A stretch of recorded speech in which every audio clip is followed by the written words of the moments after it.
नमस्कार किसान से। तो आज हम बात करें सिर्फ 70 दिन में तैयार होने वाली एक ऐसी फसल के बारे में जो कि किसानों को 2 से 3 लाख रुपए 70 दिन के अंदर देके जा रही है। जी हाँ, एक ऐसी फसल है जो कि किसान साथी पहले से कई गुना कम करते हैं। यानी आज के टाइम पे देखोगे तो ज्यादातर उसका प्रोडक्शन इंडिया से बाहर से आ रहा है, यानी विदेश की कंट्री से खरीद के ला रहे हैं। अगर भारत के किसानी उसे अपने खेत में उगाने लग जाए, पहले उगाते थे लेकिन अभी नहीं उगा रहे, इंडिया में उसका उगाना कम कर दिया, लेकिन विदेश की कंट्री से उसका उत्पादन काफी भारी मात्रा में एक्सपोर्ट किया जा रहा है।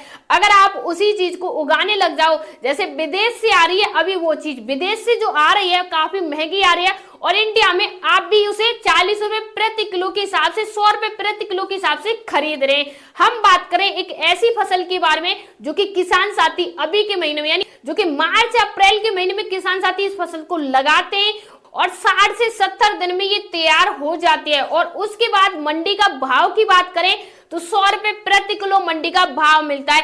अगर इसी के अलावा आप दूसरी फसल को लगाते हैं, यानी यही फसल है दूसरी तरीके से लगाते हैं, तो उसका आपको 20 रुपए प्रति किलो भाव मिलेगा। हम बात करें मकई की खेती के बारे में। अब आप भी कहोगे मकई की खेती हमने पिछले साल भी की थी, मंडी का भाव हमें वही 20 रुपए प्रति किलो या 30 रुपए प्रति किलो मिला था, लेकिन हम उस मकई के बारे में बात नहीं कर रहे, हम दूसरी मकई के बारे में बात करें। हम उस मकई के बारे में बात करें जो आज के टाइम पे काफी डिमांड में है, यानी हम स्वीट कॉर्न मकई के बारे में बात करें, जिसे आम भाषा में बात करें तो वो उसे देसी मक्का भी बोलते हैं।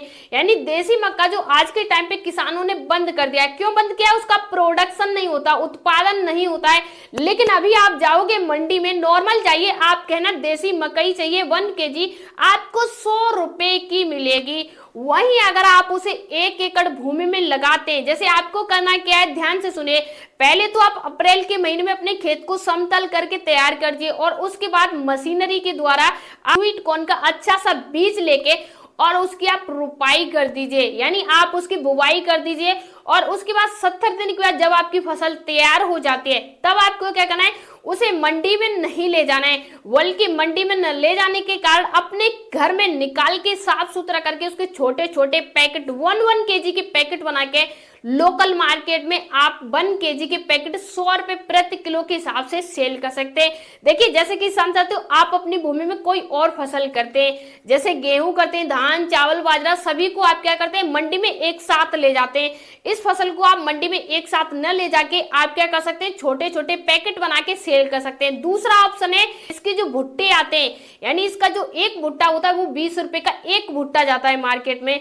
अगर आप इसके भुट्टे के हिसाब से भी मार्केट में सेल करोगे, जैसे दिल्ली है, बड़ी बड़ी मार्केट है, शहर है, यहाँ पर लोग क्या छोटे छोटे ठेले लगा के सेल करते हैं, इनको पहुंचवाइए, 10 रुपए का भुट्टा एक आपसे खरीद लेंगे। अगर आप अपनी भूमि से सीधे कस्टमर तक पहुंचेंगे तो आपको फायदा ज्यादा होगा और अच्छी मात्रा में आपको फायदा होगा। तो 70 दिन में अगर कोई फसल आपको ज्यादा पैसा दे के जा सकती है तो स्वीट कॉर्न की खेती है। अन्यथा आपको कोई ऐसी फसल नहीं जो आज के टाइम पे पैसा दे। आप उत्पादन ज्यादा ले सकते हैं अपनी भूमि से, लेकिन मार्केट का रेट नहीं ज्यादा ले सकते हैं। मार्केट का रेट ज्यादा लेना है तो आप स्वीट कॉर्न की खेती जरूर कीजिए। अगर इस फसल के बारे में अगर आपको डिटेल में जानना है, इसके बारे में ज्यादा जानकारी चाहिए, तो आप कमेंट बॉक्स में लिख सकते हैं। इस पे हम नेक्स्ट वीडियो में बात करेंगे। मिलते हैं, तब तक के लिए धन्यवाद।